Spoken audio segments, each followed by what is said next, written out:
오늘 나눈 본문 10장은 노아의 아들이죠. 셈과 함과 야벳의 족보입니다.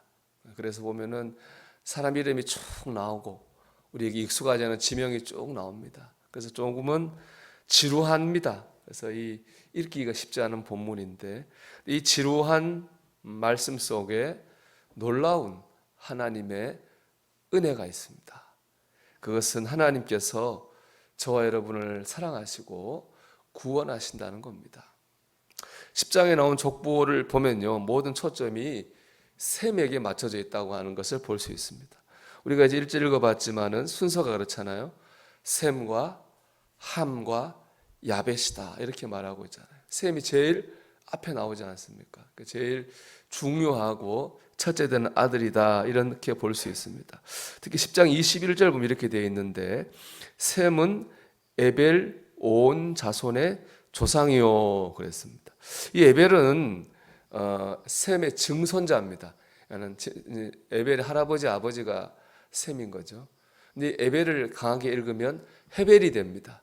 헤벨을 풀면 뭐가 되냐? 바로 히브리가 됩니다. 그래서 히브리 민족의 조상이 바로 셈인 것이죠. 히브리 민족이 이스라엘 민족입니다. 즉 셈은 이스라엘 민족의 조상입니다. 아브라함도 셈족이고 모세도 다윗도 셈족이고 그리고 제일 중요한 구원자이신 예수님도 육신적으로는 셈족으로 이 땅에 오셨습니다. 그렇기 때문에 당연히 족보의 중심은 셈이 될 수밖에 없는 거예요. 그런데 참 놀라운 은혜가 여기 있습니다. 셈이 제일 중요한데 10장 전체를 보면요, 셈족의 족보가 제일 마지막에 나옵니다. 야벳과 함이 먼저 나옵니다. 함은 알다시피 어제 말씀드렸처럼 노아가 술 취하고 실수했을 때 그 허물을 덮어주지 않고 허물을 덜쳐내므로 저주를 받은 족속이 함 족속이거든요. 근데 그 저주받은 족속보다도 더 나중에 셈의 족보가 나옵니다. 이거는 이 족보에 따른 하나님의 음성이 바로 무엇일까요? 이것일 겁니다. 구원의 계획은 셈에게 있지만은 구원의 대상은 모든 족속이라는 겁니다. 즉 구원자는 셈족에게서 나올지 모르지만은 셈족만 구원받는 건 아니라는 거예요. 하나님은 야벳의 족속도 구원하시고 심지어 저주받았던 가나안의 족속도 구원하신다는 것입니다. 하나님은 모든 민족과 족속을 사랑하시고 구원하십니다. 유대인은 이걸 모르는 거죠. 지금도 이걸 인정하지 않고 자기들만 구원받았다고 믿는 거예요. 여러분, 하나님은 모든 민족과 족속을 사랑하십니다. 즉 하나님은 저와 여러분을 사랑하십니다. 심지어 우리가 함처럼 죄를 지었고 저주의 가운데 있다 할지라도 하나님 우리를 사랑하시고 우리를 구원하십니다. 이것이 바로 이 지루한 말씀, 지루해 보이는 말씀 속에 있는 하나님의 놀라운 은혜입니다. 오늘도 하나님께서 나를 사랑하시고 나를 구원하신다고 하는 이 음성을 붙들고 살아가는 저와 여러분이 되시기를 축복합니다. 더 나아가 일상 속에서 하나님께 은혜 받는 성도들이 되기를 바랍니다. 이 본문이 좀 지루해 보이는데 이 본문만큼 지루한 게 있습니다. 그건 무엇입니까? 우리의 일상입니다.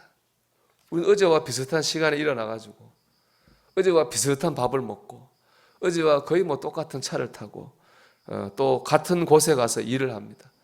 또 가정주부의 경우는 더하지 어디 가지도 않고 계속 그 집에서 있지 않습니까? 똑같은 일을 합니다. 참 재미없고 지루하기로 치면 오늘 본문보다 훨씬 재미없고 지루한 것이 우리의 일상입니다.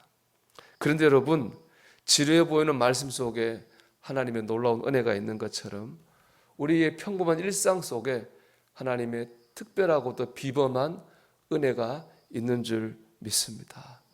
우리는 평범한 일상 속에 있는 이 특별한 은혜를 깨닫고 누리며 살아야 됩니다. 그 사람이 신앙 수준이 높은 사람이고 그 사람이 행복한 사람입니다. 왜냐하면은 여러분, 우리가 일생을 생각해 보면은 평범할 때가 안 평범할 때보다 훨씬 많잖아요. 그렇죠? 평범할 때가 특별할 때보다 훨씬 많습니다. 그 평범함 속에서 은혜를 깨닫고 그 평범한 속에서 축복을 누리는 사람이야말로 가장 정말 수준 높고 축복된 삶을 사는 이유가 바로 여기에 있는 겁니다. 로렌스라는 형제라는 수도사가 있습니다. 이 사람은 평생을 한 수도원의 한 부엌에서 부엌 일만 했습니다. 뭐 색을 쓴 것도 아니고 큰 저기를 한 것도 아니에요. 근데 이 사람은 굉장한 영성가로 지금까지 존경을 받고 있습니다. 그가 늘 주방에서 주방 일만 했는데 그렇게 위대한 영성가로 존경받는 이유는 그가 그 일을 늘 하면서도 그 가운데서 하나님의 임재를 경험하고 하나님 임재 가운데 살았기 때문에 그렇습니다. 그가 쓴 하나님의 임재 연습이라는 책을 보면은 그는 부엌 일을 하기 전에 매번 이렇게 기도했다고 합니다. 오 나의 하나님, 주께서 저와 함께 계십니다. 이제는 당신의 명령에 복종하여 저의 정신을 잃은 외적인 일들에도 기울여야 됩니다. 그 외적인 일들이라고 하는 것은 부엌 일을 얘기하는 거겠죠.